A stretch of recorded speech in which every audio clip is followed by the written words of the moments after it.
அண்மை செய்தியை பார்த்து வருகிறோம். ஆட்சி முடியும் தருவாயில் மக்களுக்கு துளியும் பயன்படாத விளம்பர திட்டங்களை அறிவித்து அரசு ஊழியர்களுக்கு பணிச்சுமையை அதிகரித்துள்ள ஸ்டாலின் அரசை கண்டித்து நகர்ப்புற ஊரக வாழ்வாதார ஊழியர்கள் போராட்டத்தில் ஈடுபட்டனர். இது பற்றிய கூடுதல் விவரங்களை நமது தலைமை செய்தியாளர் ஜெயக்குமார் வழங்க கேட்கலாம். வணக்கம் ஜெயக்குமார், விவரங்கள். வணக்கம் உமேஷ். கனவு காணுங்கள் என்று அப்துல் கலாம் கூறியிருந்தார். ஆனால் எந்த கனவும் இல்லாமல் 4.5 ஆண்டுகளாக கும்பகர்ண தூக்கத்திலே இருந்துவிட்டு ஆட்சி முடிந்து வீட்டுக்கு செல்லக்கூடிய இந்த தருணத்திலே உங்கள் கனவு என்கிற ஒரு திட்டத்தை உருவாக்கி அந்த திட்டத்தை வீடு வீடாக சென்று இவருடைய புகைப்படத்தை ஒட்டி அந்த புகைப்படத்திலே பல்வேறு கேள்விகள் கேட்கப்பட்டு அந்த விண்ணப்பத்தை கொண்டு சென்று ஒவ்வொரு வீடாக சேர்க்க வேண்டும் என்று தமிழ்நாடு மாநில ஊரக நகர்ப்புற வாழ்வாதார இயக்க பணியாளர்களுக்கு தொடர்ந்து இந்த அரசாங்கம் தொல்லை கொடுத்து வருவதாக, தங்களால் பணி செய்ய முடியாமல் 1 மாதமாக தவித்து வருவதாகவும், செல்லுகிற இடங்களிலெல்லாம் மக்கள் வேதனையோடு விரட்டி அடிக்கக்கூடிய சூழ்நிலையிலே இந்த அரசின் மீது மிகப்பெரிய வேதனையோடு கொந்தளிக்கிறார்கள். அப்படி இருக்கிற போது எங்களுக்கு நெருக்கடி கொடுத்து இந்த பணியை செய்ய சொல்லி எங்களை நிர்பந்திக்கிறார்கள். எங்களால் இந்த பணியை செய்ய முடியவில்லை என்று வேதனையோடு இன்றைக்கு வீதியில இறங்கி ஆயிரக்கணக்கான பெண்கள் போராடி வருகிறார்கள். அந்த காட்சியைத்தான் நாம் பார்த்து கொண்டிருக்கிறோம். குறிப்பாக 1 மாத காலமாக அந்த பேம்ப்ளெட் என்று சொல்லக்கூடிய அந்த பதாதையை அடித்து இவர்களுடைய திட்டத்தை, போலியான திட்டத்தை, செயல்படுத்த முடியாத திட்டத்தை, அளித்த வாக்குறுதி எல்லாம் மறந்துவிட்டு தற்போது தேர்தலை மையமாக வைத்து விளம்பரம் தேடிக் கொள்கிற வகையில ஆதாயத்திற்காக இந்த செயலை இந்த அரசு செய்கிறது என்றும் மிகுந்த மனச்சோர்விலும் மன உளைச்சலுக்கும் நாங்கள் ஆளாக்கப்பட்டிருக்கிறோம். தமிழகம் முழுவதும் 5000 பேர் இந்த துறைகளிலே நாங்கள் பணியாற்றி வருகிறோம். தொடர்ந்து எங்களுக்கு குறிப்பாக மகளிர் இந்த குழுக்களுக்கு அடையாள அட்டை கூட இல்லை. அதே போன்று கணக்கெடுக்கக்கூடிய அந்த பணியாளர்களுக்கு எந்த விதமான பாதுகாப்பும் இல்லை. அவை இப்படி பல்வேறு சிக்கல்கள் இருக்கிறது என்று தொடர்ந்து 14 அம்ச கோரிக்கைகள் எல்லாம் நாங்கள் வைத்திருக்கிறோம்.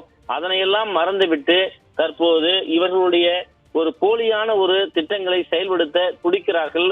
அதனை மக்களிடம் கொண்டு சேர்க்க எங்களை தொடர்ந்து மிகப்பெரிய அளவிலே பணிச்சுமையை அதிகரிக்கக்கூடிய செயலிலே இந்த அரசு ஈடுபட்டிருக்கிறது. இந்த பணிகளை எங்களால் செய்ய முடியவில்லை.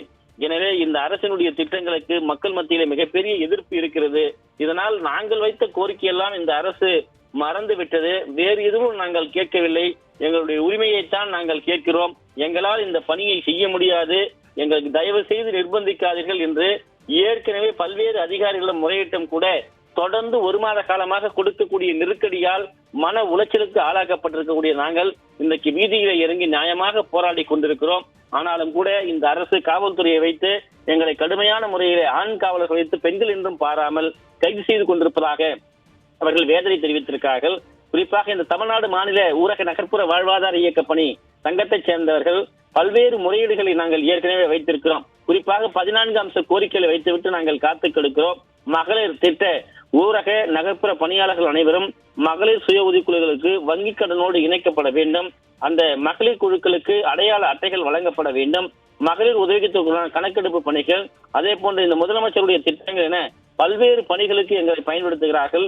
முதியோர் மற்றும் மாற்றுத்திறனாளர் வாழ்வாதார நிதி பெறுவதற்கான பணிகள், அதே போன்று நான் முதல்வன், இப்படி இவர்கள் உங்க கனவை சொல்லுங்கள் என்று ஆட்சி முடிக்கிற இந்த தருவாயில என்ன கனவை அவர்களிடம் கேட்டாலும் எங்களை விரட்டி அடிக்கக்கூடிய நிலையாக இருக்கிறது.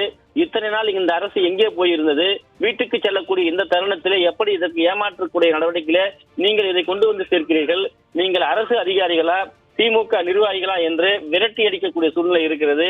செல்லுகிற இடங்களெல்லாம் எங்களால் பாதுகாப்பாக வீடு திரும்ப முடியவில்லை என்கிற வேதனையோடு களத்திலே அவர்கள் போராடி வருகிறார்கள்.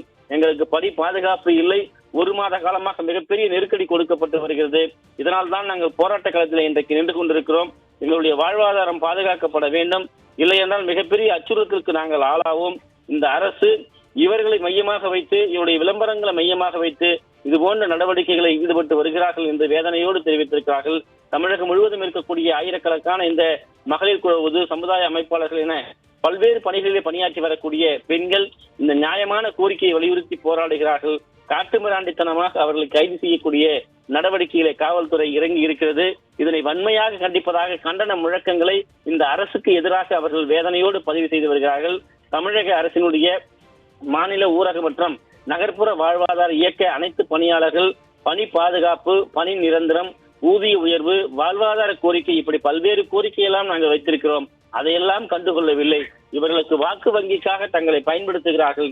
தற்போது ஆட்சி நிறைவுறுகிற இந்த தருணத்திலே இந்த மனுக்களை கொண்டு சென்றால் எங்களை பொதுமக்கள் விரட்டி அடிக்கக்கூடிய நிலையிலே நீங்கள் எதற்காக இதை கொண்டு வருகிறீர்கள் என்று அந்த பதாதைகளை, அந்த பிரசுரங்களை, அந்த விளம்பர பேப்பர்களை கண்முன்னே கிழித்து எறிவதாக வேதனையோடு அவர்கள் முழக்கங்களை முன்வைப்பதும், இந்த பணியிலே எங்களால் ஈடுபட முடியாது என்கிற வேதனையை அவர்கள் வெளிப்படுத்தி வரக்கூடிய அந்த காட்சிகளையும் நாம் பார்த்து கொண்டிருக்கிறோம்.